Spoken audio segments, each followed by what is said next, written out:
ನಮಸ್ಕಾರ. ಕೆಲವೊಂದು ನೆನಪುಗಳು ಅಳಿಸಿದ್ರೋ ಅಳಿಸೋಕೆ ಆಗಲ್ಲ ಅಲ್ವಾ?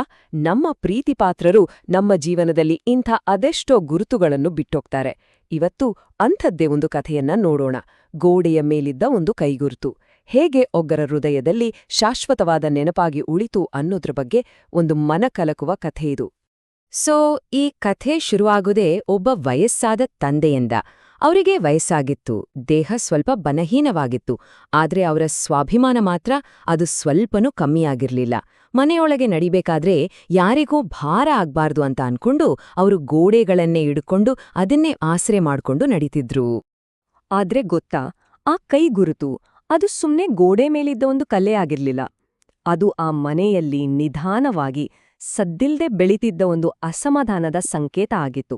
ಯಾಕಂದ್ರೆ ಅಪ್ಪನ ಪ್ರತಿ ಸ್ಪರ್ಶಕ್ಕೂ ಗೋಡೆ ಬಣ್ಣ ಹೇಗೆ ಮಸುಕಾಗ್ತಿತ್ತೋ ಹಾಗೇನೆ ಮಗನ ಹೆಂಡತಿಯ ತಾಳ್ಮೆ ಕೂಡ ಕಮ್ಮಿಯಾಗ್ತಾ ಇತ್ತು.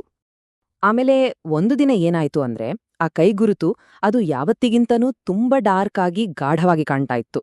ಬಹುಶಃ ಅಂದವ್ರಿಗೆ ಮಂಡಿ ನೋವು ಜಾಸ್ತಿ ಇತ್ತೇನೋ, ಅದಕ್ಕೆ ಹಚ್ಕೊಂಡಿದ್ದ ಎಣ್ಣೆ ಅವ್ರ ಕೈಯಿಂದ ಗೋಡೆಗೆ ತಾಗಿತ್ತು.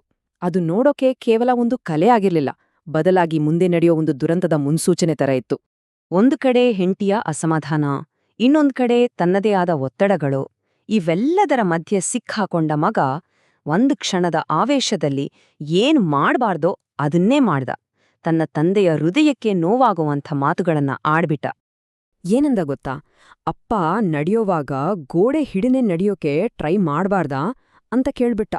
ಅಷ್ಟೇ, ಆ ಮಾತುಗಳು ಬಾಣದ ತರ ಹೋಗಿ ಅಪ್ಪನ ಹೃದಯಕ್ಕೆ ನಾಟಿದವು. ಮಾತಾಡಿದ ಮರುಕ್ಷಣವೇ ಮಗನಿಗೆ ತನ್ನ ತಪ್ಪಿನ ಅರಿವಾಯ್ತು. ಅಯ್ಯೋ, ಏನ್ ಮಾತಾಡ್ಬಿಟ್ಟೆ ಅಂತ ಅನ್ಸ್ತು. ಆದ್ರೆ ಬಾಯಿಂದ ಬಂದ ಮಾತನ್ನ ವಾಪಸ್ ತಗೊಳೋಕ್ಕಾಗತ್ತಾ? ಮಗನ ಮಾತು ಕೇಳಿದ ಆ 80 ವರ್ಷದ ಅಪ್ಪನ ಮುಖ ಇದೆಯಲ್ಲ, ಅದು ಏನೋ ತಪ್ಪು ಮಾಡಿ ಸಿಕ್ಕಾಕುಕೊಂಡ ಚಿಕ್ಕ ಮಗುವಿನ ತರ ಆಗಿ ಹೋಗಿತ್ತು. ಮೌನವಾಗಿ ಏನು ಮಾತಾಡ್ದೆ ತಲೆ ತಗ್ಗಿಸಿ ನಿಂತುಬಿಟ್ರು. ಆ ಸ್ವಾಭಿಮಾನಿ ಜೀವ ಮಗನ ಒಂದೇ ಮಾತಿಗೆ ಪೂರ್ತಿಯಾಗಿ ಕುಸಿದುಹೋಗಿತ್ತು. ಆ ನೋಟ ಅದು ಮಗನ ಹೃದಯಕ್ಕೆ ಚುಚ್ಚಿ ಜೀವನ ಪೂರ್ತಿ ಕಾಡೋ ನೋವಾಗಿ ಉಳ್ಕೊಳ್ತು. ನೋಡಿ, ಅಂದಿನಿಂದ ಆ ಅಪ್ಪ ಮತ್ತೆ ಗೋಡೆಯನ್ನ ಮುಟ್ಲೇ ಇಲ್ಲ. ಆದ್ರೆ ಆ ಸ್ವಾಭಿಮಾನ ಅವರ ದೇಹಕ್ಕೆ ಭಾರ ಆಗ್ಬಿಟ್ಟು. ಕೆಲವೇ ದಿನಗಳಲ್ಲಿ ಏನಾಯ್ತು, ಅವರು ಆಯ್ತಪ್ಪಿ ಬಿದ್ಬಿಟ್ರು. ಆಮೇಲೆ ಕೇವಲ 2 ದಿನ ಅಷ್ಟೆ, 2 ದಿನಗಳಲ್ಲಿ ಅವರು ಈ ಪ್ರಪಂಚವನ್ನೇ ಬಿಟ್ಟು ಹೊರಟೋದ್ರು. ಯೋಚನೆ ಮಾಡಿ, ಒಂದು ಕ್ಷಣದ ಮಾತು ಒಂದು ಇಡೀ ಜೀವನದ ದುರಂತಕ್ಕೆ ಕಾರಣ ಆಗ್ಬಿಡ್ತು. ಅಪ್ಪ ಹೋಗ್ಬಿಟ್ರು, ಆದ್ರೆ ಅವರು ಬಿಟ್ಟು ಹೋಗಿದಾರಲ್ಲ, ಆ ಗುರುತು ಅದು ಮಾತ್ರ ಹಾಗೇ ಉಳ್ಕೊಳ್ತು. ಮೊದಲು ಇದೇ ಗುರುತನ್ನ ನೋಡಿದ್ರೆ ಕಿರಿಕಿರಿ ಆಗ್ತಿತ್ತು, ಆದ್ರೆ ಈಗ ಅದೇ ಗುರುತು ಮಗನಿಗೆ ತನ್ನ ತಪ್ಪನ್ನ ಪದೇ ಪದೇ ನೆನೆಸುವ, ಹೃದಯವನ್ನೇ ಚುಚ್ಚೋ ಒಂದು ನೋವಿನ ಸಂಕೇತ ಆಗ್ಬಿಟ್ಟಿತ್ತು. ಸ್ವಲ್ಪ ದಿನಗಳಾದ್ಮೇಲೆ ಮನೆಗೆ ಪೇಂಟ್ ಮಾಡ್ಸೋಣ ಅಂತ ಪೇಂಟರ್ಸ್ ಬಂದ್ರು. ಆದ್ರೆ ಅಲ್ಲೇ ಇದ್ದ 5 ವರ್ಷದ ಮೊಮ್ಮಗ ಜೀತಿದಾನಲ್ಲ, ಅವನಿಗೆ ಆ ಗುರುತು ಕೇವಲ ಒಂದು ಕಲೆಯಾಗಿರ್ಲಿಲ್ಲ, ಅದು ಅವನ ಪ್ರೀತಿಯ ತಾತನ ನೆನಪು. ಹಾಗಾಗಿ ಅದನ್ನ ಅಳಿಸೋಕವನು ಬಿಡ್ಲೇ ಇಲ್ಲ, ದೊಡ್ಡ ರಂಪಾಟವನ್ನೇ ಶುರು ಮಾಡ್ಬಿಟ್ಟ. ಕೊನೆಗೆ ಆ ಮೊಮ್ಮಗನ ಹಠದ ಮುಂದೆ ಎಲ್ಲರೂ ಸೋಲಲೇಬೇಕಾಯ್ತು. ಸರಿ, ಪೇಂಟ್ ಮಾಡೋಕ್ ಬಂದಿದ್ದಾರಲ್ಲ, ಅವರು ತಮ್ಮ ಜಾಣ್ಮೆಯನ್ನ ಬಳಸಿ ಆ ಕೈ ಗುರುತಿನ ಸುತ್ತ ಒಂದು ಸುಂದರವಾದ ಡಿಸೈನ್ ಮಾಡ್ಬಿಟ್ರು. ನೋಡಿ, ನಿನ್ನೆವರೆಗೂ ನೋವಿನ ಸಂಕೇತವಾಗಿದ್ದ ಆ ಗುರುತು ಇವತ್ತು ಮನೆಯ ಒಂದು ಸ್ಪೆಷಲ್ ಅಟ್ರಾಕ್ಷನ್ ಆಗ್ಬಿಡ್ತು. ಹೀಗೆ ಕಾಲಚಕ್ರ ಉರುಳುತ್ತಾ ಹೋಯ್ತು. ವರ್ಷಗಳು ಕಳೆದವು. ಈಗ ನಮ್ಮ ಕಥಾನಾಯಕನೇ 70 ವರ್ಷದ ತಂದೆ. ಅಂದು ತನ್ನ ಅಪ್ಪ ಯಾವ ದೌರ್ಬಲ್ಯ ಅನುಭವಿಸಿದ್ರೋ ಇವತ್ತು ಅದೇ ಪರಿಸ್ಥಿತಿ ಇವರಿಗೂ ಬಂದಿತ್ತು. ಆವಾಗ ಹಳೆಯ ನೆನಪುಗಳೆಲ್ಲ ಮತ್ತೆ ಕಣ್ಣು ಮುಂದೆ ಬಂದ ಹಾಗಾಯ್ತು. ಅವರಿಗೂ ಈಗ ನಡೆಯುವಾಗ ಗೋಡೆಯ ಆಧಾರ ಬೇಕು ಅಂತ ಅನಿಸ್ತಾ ಇತ್ತು. ಆದ್ರೆ ಅಯ್ಯೋ, ಹಿಂದೆ ತಾನು ಅಪ್ಪನಿಗೆ ಹೇಳಿದ ಆ ಕಠೋರ ಮಾತುಗಳು ನೆನಪಿಗ್ ಬಂದ್ಬಿಡವ್. ಗೋಡೆಗೆ ಎಲ್ಲಿ ಕೈ ಇಟ್ಬಿಡ್ತೀನೋ ಅನ್ನೋ ಭಯಕ್ಕೆ ಅವರು ಗೋಡೆಯಿಂದ ದೂರನೇ ನಡೆಯೋಕೆ ಪ್ರಯತ್ನ ಪಡ್ತಾ ಇದ್ರು. ನೋಡಿ ಹೇಗಾಯ್ತು ಪರಿಸ್ಥಿತಿ. ಹೀಗೆ ಇರುವಾಗ ಒಂದು ದಿನ ಅವು ಆಯತಪ್ಪಿ ಬೀಳೋಕೆ ಹೋದ್ರು. ಅಷ್ಟರಲ್ಲಿ ಅವರ ಮಗ ಓಡಿ ಬಂದು ಹಿಡ್ಕೊಂಡ.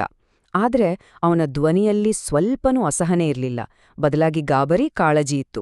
ಅವನೇನಂದ ಗೊತ್ತಾ? ಅಪ್ಪ, ಗೋಡೆ ಹಿಡ್ಕೊಂಡ್ ಬರ್ಬಾರ್ದಿತ್ತಾ?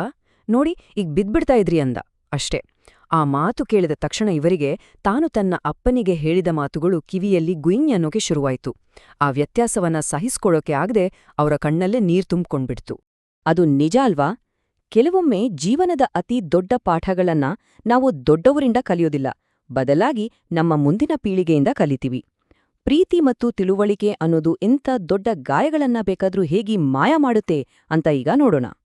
ಸರಿಯಾಗಿ ಅದೇ ಟೈಮಲ್ಲಿ ಅವರ 8 ವರ್ಷದ ಮೊಮ್ಮಗಳು ಓಡೋಡಿ ಬಂದು ತನ್ನ ಡ್ರಾಯಿಂಗ್ ಬುಕ್ ತೋರಿಸಿ, ತಾತ ನೋಡು, ನನ್ಗೆ ಡ್ರಾಯಿಂಗಲ್ಲಿ ಫಸ್ಟ್ ಪ್ರೈಸ್ ಬಂತು ಅಂತ ಖುಷಿಯಿಂದ ಹೇಳಿದ್ಲು. ಅವರ ಚಿತ್ರ ನೋಡಿದ್ರೆ ಅದು ಬೇರೇನೂ ಆಗಿರ್ಲಿಲ್ಲ. ಗೋಡೆ ಮೇಲಿಂದೆಲ್ಲ ಅವಳ ಮುತ್ತಜ್ಜನ ಕೈಗುರ್ತಿನ ಡಿಸೈನ್, ಅದನ್ನೇ ಅವಳು ಪರ್ಫೆಕ್ಟ್ ಆಗಿ ಬಿಡಿಸ್ಲು.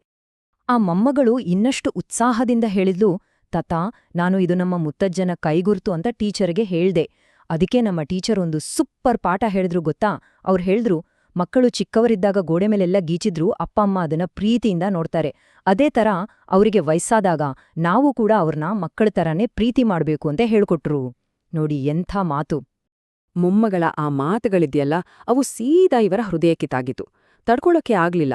ಅವಳು ತಮ್ಮ ರೂಮಿಗೆ ಹೋಗಿ ಬಾಗ್ಲು ಹಾಕೊಂಡು, ಅಪ್ಪ, ನನ್ನನ್ನು ಕ್ಷಮಿಸ್ಬಿಡಿಯಪ್ಪ ಅಂತ ಮನಸ್ಸು ಹಗುರಾಗೋವರೆಗೂ ಅತ್ತುಬಿಟ್ರು. ಗೊತ್ತು, ಉತ್ತರ ಬರಲ್ಲ ಅಂತ. ಆದ್ರೂ ಆ ಕ್ಷಮೆ ಕೇಳಿದ್ಮೇಲೆ ಅವರಿಗೆ ವರ್ಷಗಳ ನಂತರ ಮೊದಲ ಬಾರಿಗೆ ಸಮಾಧಾನ ಸಿಕ್ಕಿದ ಹಾಗಾಯ್ತು. ನೋಡಿ, ಗೋಡೆ ಮೇಲಿನ ಗುರುತನ್ನ ಒಂದು ವೇಳೆ ಅಳಿಸಿ ಹಾಕಬಹುದು, ಆದ್ರೆ ಹೃದಯದ ಮೇಲೆ ಬಿದ್ದ ಗುರುತು ಅದು ಶಾಶ್ವತ. ಈ ಕಥೆ ನಮ್ಮೆಲ್ಲರ ಮುಂದೆಯೂ ಒಂದು ಸರಳವಾದ ಆದ್ರೆ ಬಹಳ ಗಂಭೀರವಾದ ಪ್ರಶ್ನೆಯನ್ನ ಇಡುತ್ತೆ. ನಾವು ನಮ್ಮ ಪ್ರೀತಿಪಾತ್ರರ ಜೀವನದಲ್ಲಿ ಯಾವ ತರದ ಗುರುತುಗಳನ್ನ ಬಿಟ್ಟು ಹೋಗ್ತಾ ಇದ್ದೀವಿ? ಪ್ರೀತಿಯ ಗುರುತನ್ನೂ ಅಥವಾ ನೋವಿನ ಗುರುತನ್ನೂ? ಒಂದ್ಸಲ ಯೋಚನೆ ಮಾಡ್ಬೇಕಾದ ವಿಷಯ ಇದು.